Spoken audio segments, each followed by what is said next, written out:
श्री गुरु तेग बहादुर साहिब के 350वें शहीदी दिवस को समर्पित पंजाब सरकार की श्रद्धा और सत्कार से भरपूर पहल। पंजाब के 23 जिलों में गुरु साहिब के जीवन और बलिदान को दर्शाते light and sound show. Srinagar, Gurdaspur, Faridkot और तख्त श्री दमदमा साहिब, तलवंडी साबो से अनंतपुर साहिब तक 4 महान नगर कीर्तन तथा 23, 24 और 25 नवम्बर को अनंतपुर साहिब में होने वाले भव्य समागमों में मुख्यमंत्री सरदार भगवंत सिंह जी मान की ओर से सभी को नतमस्तक होने का हार्दिक अनुरोध। आइए अपनी अटूट श्रद्धा और सत्कार के साथ इन समागमों का हिस्सा बने।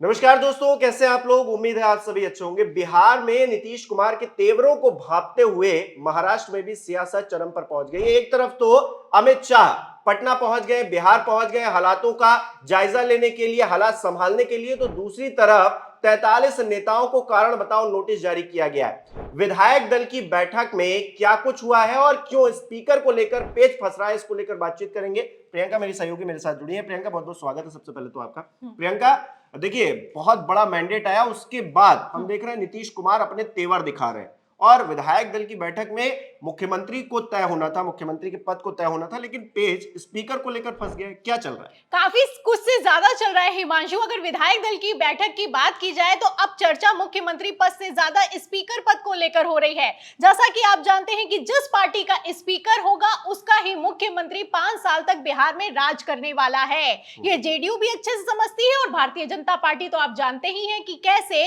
स्पीकर के जरिए खेला करने में माहिर है। फिलहाल नीतीश कुमार यहां पर किसी तरह का कोई रिस्क लेना नहीं चाहते हैं। पहले भी नीतीश कुमार ने जैसे अचानक से इस्तीफा नहीं दिया तभी समझ में आ गया था कि नीतीश कुमार को बीजेपी पर विश्वास नहीं बचा है। फिलहाल अगर अविश्वास की बात की जाए हिमांशु, तो स्पीकर पद को लेकर बवाल खड़ा हो गया है। स्पीकर पद को लेकर बवाल इतना ज्यादा खड़ा हो गया है कि रातों रात अचानक से पहले तो संजय झा और ललन सिंह को चार्टर्ड प्लेन से दिल्ली बुलाया गया। फिलहाल उस दिल्ली के दौरे के बाद भी जब स्थिति नहीं संभल रही है तो अमित शाह भागे भागे बिहार पहुंचने वाले हैं। खबरें निकलकर सामने आ रही है कि अमित शाह अब नीतीश कुमार से मीटिंग करेंगे और स्पीकर पद को लेकर तय-तोड़ होने वाला है। फिलहाल स्पीकर पद को लेकर मैं आपको बता दूं हिमांशु, स्पीकर पद जिसके पास होगा वही ताकतवर होने वाला है, क्योंकि स्पीकर पद अगर भारतीय जनता पार्टी के पास रहेगा तो नीतीश कुमार आसानी से दल बदल पलटा पलटी का खेल नहीं खेल पाएंगे। वहीं दूसरी तरफ अगर जेडीयू के पास स्पीकर पद रहेगा तो नीतीश को हटाकर भारतीय जनता पार्टी अपनी सरकार नहीं बना पाएगी। तो दोनों तरफ से पेच फंसा हुआ है और दोनों ही अच्छे से जानते हैं कि जिसका स्पीकर होगा वही बिहार में काबिज होगा। फिलहाल मैं आपको बता दूं, जहां एक तरफ अमित शाह ने कमान संभाली है, वहीं दूसरी तरफ जेडीयू ने नहले पर दहला चला है। फिलहाल अगर स्पीकर पद की बात की जाए हिमांशु यहां पर, तो स्पीकर का पद कितना इंपॉर्टेंट होता है इसका अंदाजा आप लेटेस्ट खबर से लगा सकते हैं। खबर निकलकर सामने आ रही है कि सीजीआई गवई की तरफ से तेलंगाना के स्पीकर को सख्त एक्शन के तहत रिएक्शन दिया गया है। सीजीआई गवई ने क्लियर कह दिया है कि जो 10 विधायक हैं उनकी अयोग्यता पर फैसला क्यों नहीं लेते हो। आपको बता दें कि बीआरएस के 10 विधायक कांग्रेस में शामिल हो गए। इसको लेकर बीआरएस ने अयोग्यता का नोटिस जारी किया है, लेकिन स्पीकर कांग्रेस का है तो फैसला लेने के लिए तैयार नहीं है। ऐसे हालातों में सीजीआई गवई भड़के हैं। काश जैसे सीजीआई गवई भड़के हैं इसी तरीके से चंद्रचूड़ भड़क गए होते तो आज ये हाल नहीं हो रहा होता, क्योंकि महाराष्ट्र में आप जानते हैं कि किस तरीके से शिंदे 40 विधायकों को तोड़कर भारतीय जनता पार्टी में जाते हैं। शिवसेना की तरफ से, उद्धव की तरफ से 40 विधायकों को अयोग्यता का नोटिस जारी किया जाता है, लेकिन फिर भी बीजेपी का स्पीकर किसी तरह का कोई एक्शन नहीं लेता है। आलम तो ये हो जाता है कि जब सुप्रीम कोर्ट में मामला पहुंचता है तो चंद्रचूड़ कहते हैं कि अगर उद्धव ने इस्तीफा नहीं दिया होता तो कुछ हो सकता था। मतलब महाराष्ट्र की सरकार को सुप्रीम कोर्ट ने खुद कहा कि यह असंवैधानिक सरकार है, लेकिन फिर भी असंवैधानिक सरकार को 5 साल का कार्यकाल पूरा करने दिया गया। फिलहाल जिस तरीके की खबरें निकलकर सामने आ रही है, इन खबरों के बीच स्पीकर पद पर नीतीश कुमार कॉम्प्रोमाइज कर जाए ऐसा कुछ होता हुआ नजर नहीं आ रहा है। एक तरफ नीतीश अड़े हैं, दूसरी तरफ अमित शाह भी नीतीश कुमार के खेल को भांपते हुए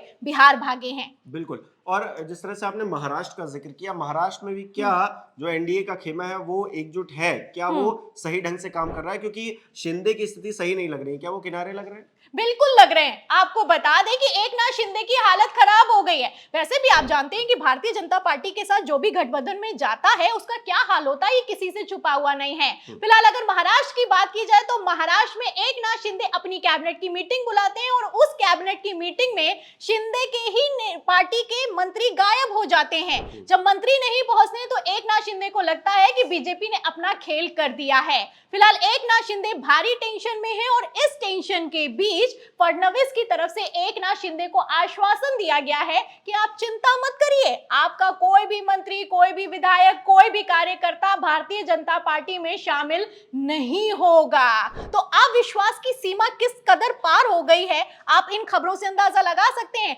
मतलब एनडीए की सरकार बना रखी है और मुख्यमंत्री को, उप मुख्यमंत्री को विश्वास में लेना पड़ रहा है कि तुम चिंता मत करो, हम तुम्हारी पार्टी तोड़ने वाले नहीं हैं। तो बिहार से लेकर महाराष्ट्र तक आग फैली हुई है। फिलहाल इन सब के बीच कांग्रेस ने भी कमान संभाली है। कांग्रेस ने एक तरफ जहां नीतीश कुमार को मुख्यमंत्री के साथ साथ प्रधानमंत्री बनाने का ऑफर दिया है, वहीं दूसरी तरफ कांग्रेस की अर्जेंट मीटिंग हुई है।